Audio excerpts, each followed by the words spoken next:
एक परफेक्ट नारी सावित्री। उसकी कहानी सदियों से प्रेरणा का स्रोत रही है।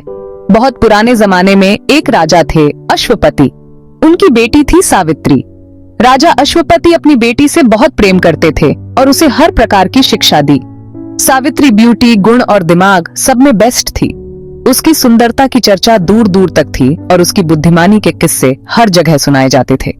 उसका दिल दया और प्यार से भरा था।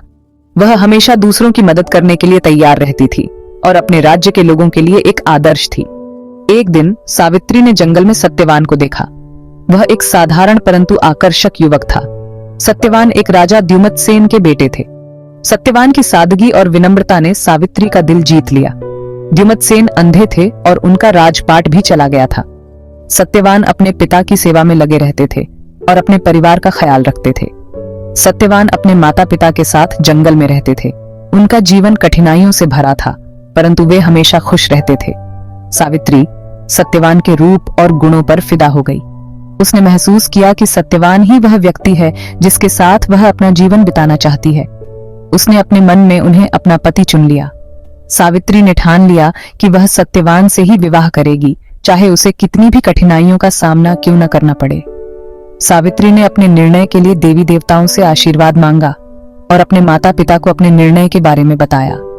राजा अश्वपति और रानी ने सावित्री के निर्णय का सम्मान किया, हालांकि वे सत्यवान के परिवार की स्थिति से चिंतित थे।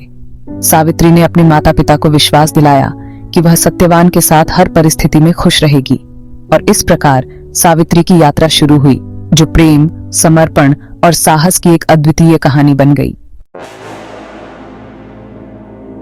भाग्य का क्रूर खेल। ये कहानी है एक राजा की, एक पिता की और एक बेटी की, जो अपने प्रेम के लिए संघर्ष करती है।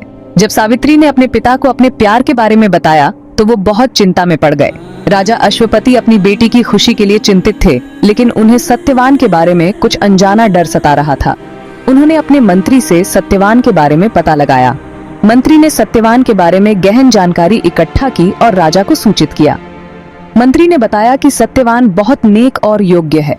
वह एक आदर्श युवक है जो हर दृष्टि से सावित्री के योग्य है, लेकिन उसके भाग्य में एक बहुत बुरी घटना लिखी है।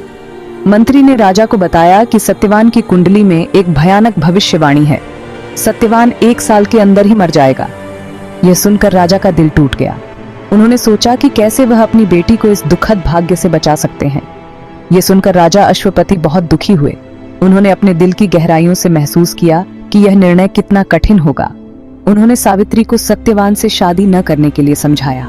राजा ने अपनी बेटी को समझाने की कोशिश की कि यह विवाह उसके लिए कितना खतरनाक हो सकता है, लेकिन सावित्री अपने प्रेम के प्रति अडिग थी।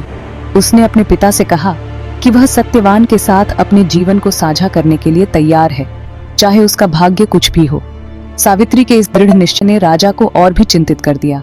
उन्होंने सोचा कि कैसे वह अपनी बेटी को इस अनिश्चित भविष्य से बचा सकते हैं, लेकिन सावित्री ने अपने प्रेम और विश्वास के बल पर अपने पिता को मनाने की ठान ली थी।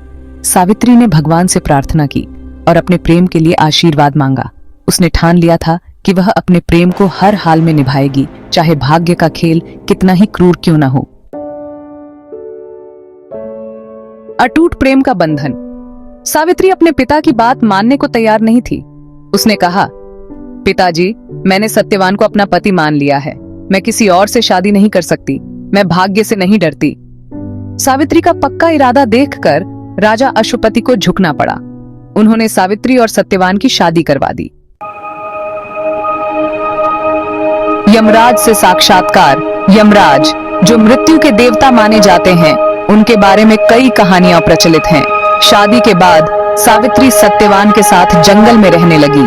जंगल का जीवन कठिन था, लेकिन सावित्री ने अपने पति के साथ हर कठिनाई का सामना किया। वो सत्यवान और उनके माता पिता की सेवा करती और उनका ध्यान रखती। सावित्री ने अपने कर्तव्यों को पूरी निष्ठा से निभाया और परिवार के प्रति अपने प्रेम को हर दिन साबित किया। हर पल वो सत्यवान के मरने के दिन के बारे में सोचती और भगवान से प्रार्थना करती। उसे झांक था कि सत्यवान की आयु सीमित है और यह विचार उसे हर समय परेशान करता था।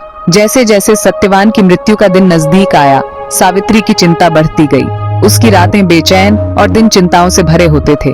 उसने ठान लिया कि वो अपने पति को मौत के मुंह से बचाकर रहेगी। सावित्री ने अपने संकल्प को मजबूत किया और हर संभव प्रयास करने का निश्चय किया। आखिरकार वो दिन आ ही गया। सूरज की पहली किरण के साथ ही सावित्री का दिल धड़कने लगा। उसे पता था कि आज का दिन निर्णायक होगा। सत्यवान लकड़ी काटने जंगल गया। यह उसका रोज का काम था, लेकिन आज का दिन कुछ अलग था। सावित्री भी उसके साथ गई। उसने सत्यवान को अकेला नहीं छोड़ा, क्योंकि उसे पता था कि आज कुछ अनहोनी हो सकती है। दोपहर के समय सत्यवान को चक्कर आने लगे और वो बेहोश होकर गिर पड़ा। सावित्री ने उसे संभाला और उसकी हालत देखकर उसकी आंखों में आंसू आ गए। उसने तुरंत भगवान से प्रार्थना की और यमराज से अपने पति की जान की भीख मांगी। तभी यमराज प्रकट हुए। सावित्री ने यमराज से विनती की कि वे उसके पति की जान बख्श दें। यमराज ने उसकी भक्ति और प्रेम को देखकर उसे एक अवसर दिया। सावित्री ने यमराज से तर्क किया और अपने पति की जान बचाने के लिए हर संभव प्रयास किया। उसकी दृढ़ता और प्रेम ने यमराज को प्रभावित किया। अंततः यमराज ने सत्यवान की जान बख्श दी और सावित्री के प्रेम और भक्ति की सराहना की। इस प्रकार सावित्री ने अपने पति को मौत के मुंह से बचा लिया। सावित्री और सत्यवान ने एक साथ एक नया जीवन शुरू किया और उनका प्रेम और भी गहरा हो गया। इस कहानी से हमें यह सीखने को मिलता है कि सच्चा प्रेम और भक्ति किसी भी कठिनाई को पार कर सकते हैं। उसी समय सावित्री ने यमराज को अपने सामने खड़ा देखा। यमराज, मौत के देवता, सत्यवान की आत्मा लेने आए थे। सावित्री ने हिम्मत दिखाते हुए यमराज को प्रणाम किया और उनसे विनती की कि वो उसके पति को न ले जाएं। यमराज सावित्री की बातों से खुश हुए और उसे 3 वरदान मांगने को कहा। सावित्री ने बड़ी चतुराई से अपने वरदान मांगे। उसने अपने ससुर के लिए आंखों की रोशनी, अपने सास ससुर के लिए राज्य की वापसी और अपने लिए 100 बेटों की कामना की। यमराज ने सावित्री को वरदान दे दिए, लेकिन सावित्री ने अपने पति को वापस मांगने के लिए यमराज के वचन का सहारा लिया। उसने कहा, हे यमराज, आपने मुझे 100 बेटों का वरदान दिया है, लेकिन मेरे पति के बिना मैं मां कैसे बन सकती हूँ? सावित्री की चतुराई और प्यार की गहराई को देखकर यमराज का दिल पिघल गया। उन्होंने सत्यवान को जीवन दान दे दिया और उन्हें सावित्री के साथ वापस भेज दिया। सावित्री और सत्यवान अपने घर वापस आ गए। उनके माता पिता बहुत खुश हुए। सावित्री के साहस और प्यार की कहानी सब जगह फैल गई।